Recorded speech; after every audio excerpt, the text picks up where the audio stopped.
CPM-നും കോൺഗ്രസിനും കേരളത്തിൽ മാത്രമുള്ള എതിർപ്പിന്റെ കാപട്യം പൂർണ്ണമായി തന്നെ പുറത്തു വന്നിരിക്കുന്നത് സ്വാഗതാർഹമാണ്. പ്രതിപക്ഷ പാർട്ടികൾക്കിടയിൽ പോലും ഒറ്റപ്പെട്ടുപോയ കോൺഗ്രസിന്റെ നേതാവ് രാഹുൽ താൻ ഇപ്പോഴും രംഗത്തുണ്ടെന്ന് വരുത്താൻ നടത്തുന്ന രണ്ടാം ജോഡോ യാത്രയെ സ്വീകരിക്കുകയും അതിൽ പങ്കുചേരുകയും ചെയ്ത CPM-ന്റെ നടപടി അവരുടെ കോൺഗ്രസ് വിരോധമെന്ന മുഖംമൂടി വലിച്ചു കീറിയിരിക്കുകയാണ്.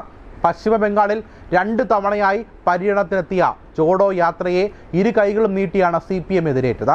CPM-ന്റെ കേന്ദ്ര സംസ്ഥാന നേതാക്കൾ വളരെ അഭിമാനത്തോടെയാണ് രാഹുലിൻ്റെ റാലിയിൽ പങ്കെടുത്തത്.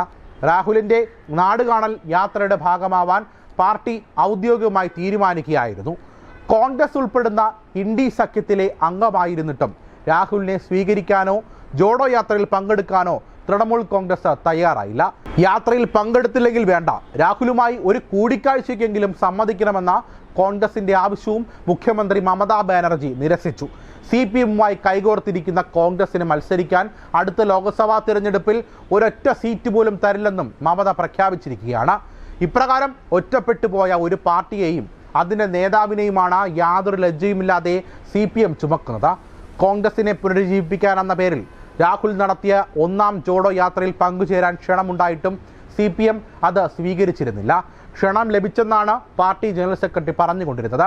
തൃണമൂലുമായി കോൺഗ്രസ് സഖ്യമുണ്ടാക്കുന്നതിനാൽ പശ്ചിമ ബംഗാളിലെ ജോഡോ യാത്രയിൽ പങ്കുചേരാനാവില്ലെന്ന CPM-ന്റെ അന്നത്തെ വാദം പരിഹാസ്യമായിരുന്നു. എന്തെന്നാൽ കോൺഗ്രസും തൃണമൂൽ കോൺഗ്രസും ഉൾപ്പെടുന്ന ദേശീയ സഖ്യത്തിൽ CPM-ഉം അംഗമായിരുന്നു. പ്രതിപക്ഷ പാർട്ടികളുടെ യോഗങ്ങളിലും പൊതുസമ്മേളനങ്ങളിലുമൊക്കെ 3 പാർട്ടികളും നിരന്തരം പങ്കെടുക്കുകയും ചെയ്തു.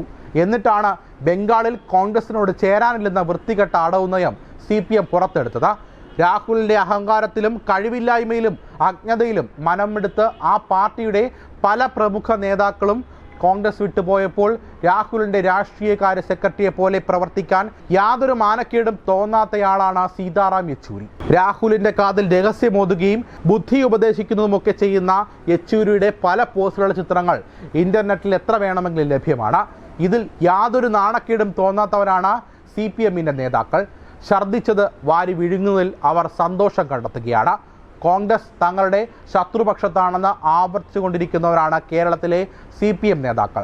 മുഖ്യമന്ത്രി പിണറായി വിജയനും പാർട്ടി സെക്രട്ടറി MV ഗോവിന്ദനും മറ്റും കോൺഗ്രസ് വിരോധമെന്ന മുഖംമൂടി എടുത്തണിയുകയും ചെയ്യുന്നു. പാർട്ടി അണികളെ പറ്റിക്കാനും വഞ്ചിക്കാനുമാണിത്. കേന്ദ്ര സർക്കാരിനോടുള്ള വിരോധത്തിലും അഴിമതിയിലും പരസ്പരം കൈകോർക്കുന്ന ഈ പാർട്ടികൾ ഇപ്പോൾ ഒരു പടി കൂടി മുന്നോട്ട് പോയിരിക്കുകയാണ്. കോൺഗ്രസിനെ പിണക്കേണ്ടെന്നും അടുത്ത ലോക്സഭാ തിരഞ്ഞെടുപ്പിൽ ആ പാർട്ടിയുമായി ചേർന്ന് പ്രവർത്തിക്കണമെന്നും CPM-ന്റെ കേന്ദ്ര കമ്മിറ്റി യോഗത്തിൽ തന്നെ തീരുമാനമെടുത്തിരിക്കുകയാണത്രേ.